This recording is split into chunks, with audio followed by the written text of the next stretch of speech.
बच्चों आज का जो टॉपिक है वो बॉन्ड क्लीवेज के ऊपर है, यानी बंध विदलन, यानी बंध का टूटना, यानी बेसिकली बोल सकते हैं बॉन्ड का टूटना।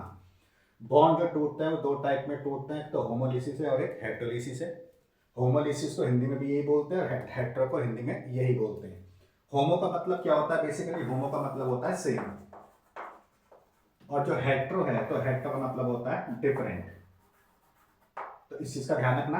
होमो का मतलब है बंध सेम टाइप से टूटेगा और हेटेरो का मतलब है बॉन्ड अलग से टूटेगा। कैसे टूटेगा इसे भी देख लो। जैसे एक कार्बन है और एक कार्बन है, इसके बीच में ये बॉन्ड है यानी बंध है। इस बॉन्ड की बात करते हैं तो एक बॉन्ड में जो इलेक्ट्रॉन्स होते हैं वो दो होते हैं।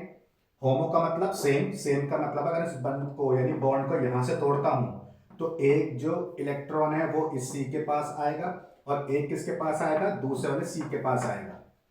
इसे हम बोलते हैं रेडिकल, बेसिकली फ्री रेडिकल, और हिंदी में बोलते हैं इसको मुक्त मूलक।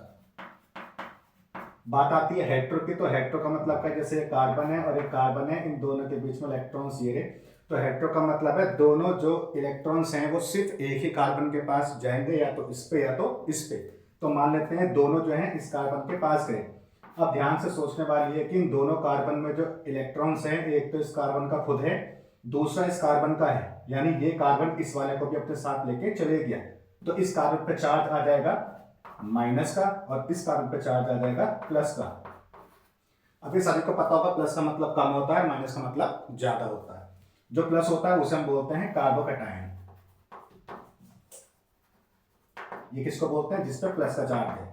और जिस कार्बन पे माइनस का चार्ज होता है उसे हम बोलते हैं कार्बेनाइन। ठीक, अब बात ये आती है कि हमें कैसे पता चलेगा कि जो बॉन्ड है वो कब होमो और कब हेटेरो में टूटेगा। तो याद करने की ट्रिक है हेल्पर, HELP और ये R। इस HELPR का मतलब है, H का मतलब है हीट, E का मतलब है इलेक्ट्रिसिटी, L का मतलब है लाइट, P का मतलब है परऑक्साइड और R का मतलब है रेडिकल।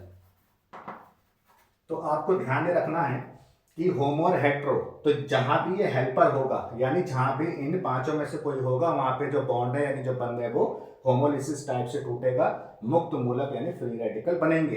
इन पांचों में से कोई नहीं है तो उस केस में या तो कार्बोकैटायन बनेगा या कार्बेनाइन बनेगा, यानी हेटेरोलिसिस होगा। तो इस टाइप की वीडियो को देखने के लिए आप हमारे चैनल को देखते रहिए।